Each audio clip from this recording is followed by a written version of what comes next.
शुणा उपन्यासर तृतीय भाग। भुवनेश्वर उड़ाजाहाज घाटर उड़ाजाहाज छाड़ा। चिन्मयी दुई हाथ टेकी प्रणाम कला लिंगराज मंदिर चूड़ा को। एयर होस्टेस आनी कॉफी देला।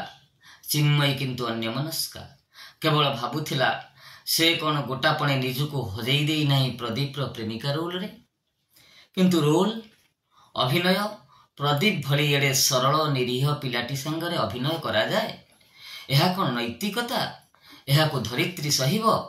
मन विवेकर तुमूल संघर्ष भितरे हजिगला से। प्रदीप को भल मनीष करिबारे ए अभिनय कौन भूल ना? यह भूल हेई पारे ना। पागल रोगी को भल करिबा पाई नर्स बेले बेले प्रेमिकारे अवतीर्ण हुअंती ता अर्थ नुहे से रोगी को प्रेम करंती। तेणु से किछि भूल करिनी। उड़ाजाहाज एबे कलिकता आकाश रे। एई से कलिकता एक आंत विश्वविद्यालय इंग्राजी वक्तृता प्रतियोगिता रे भाग नेबा पाई विनायक आसीथिला पुनारू। से आसीथिला बनारस रु। अवश्य ही वक्तृता प्रतियोगिता रे विचारक दृष्टि रे चिन्मयी प्रथम स्थान अधिकार करिथिला। हेले विनायक वज्र गर्जन भली भाषा छंदबद्ध कविता नृत्य करिबा भली भंगी रे वक्तृता दैथिला। थरे जे देखिछि चकित स्तंभीभूत होई जाइछि। सेही विनायक उत्सव शेष रे अभिनंदन जणाइबाकू हस हस मुहरे प्रथमे आसी पहुंचीथिला।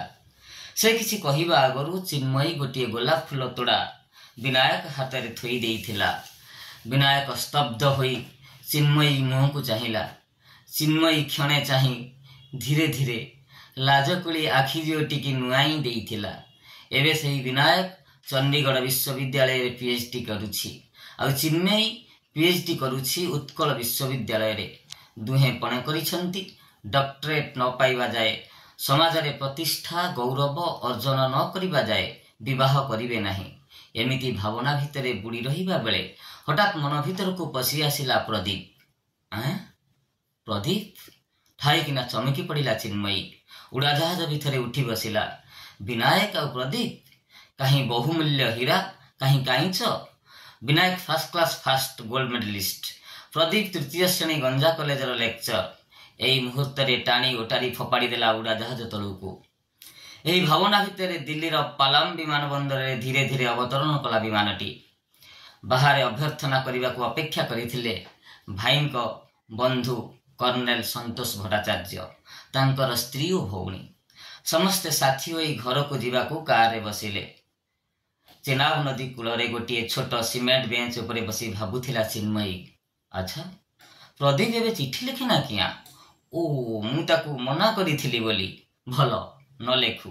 से जेमितिका भावप्रवण लोक ना थरे जदि आरंभ कला आउ तार शेष नाही। सतरे प्रदीप केते सुंदर चिठी लेखे। एते कथा ताकू आसे केमिति? एथर गोटे चिठी चिन्मयी लेखिछि प्रदीप पाखकू। चिठी लुधियाना डाकघर मोहर। कौन चिन्नू लेखिछि? आश्चर्य होई स्तंभीभूत होई प्रदीप चाहिला। लंकारे हरिशब्द चिन्नू आउ चिठी। चिन्नू को चिठी लिखि आसे? जीवन रे केबे से चिठी लिखिछि काहाकू? तार हृदय अच्छी अश्रु अच्छी?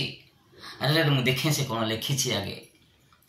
प्रदीप तम पाखरु विदाय नहीं आसीबा 3 मास हो गलानी।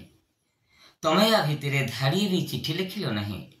तमे कौन भाविल गोटे उड़ाजाहाज दुर्घटना रे मु एका बेले शेष हो जाइछि? मो सब उपरे घास उठी गलानी। मु मना करिथि हेला कौन? तमे परा तो न लेखिले मते न देखिले दंडे रही पारो नहीं। सब बेले मो मुहटी तम आखि आगरे नाचु थाए। एबे कौन मु जे जमपुर को चली आसिली जे तमर घृणार पात्र हो गली? तमे ताहले सेया चाहुथिल। तमे चाहुथिल चिन्नू मरी जाऊ तम जंजाल सरी जाऊ हौ तम तुंड सुतुंड हौ। रहुछि नमस्कार इति तमर चिन्नू।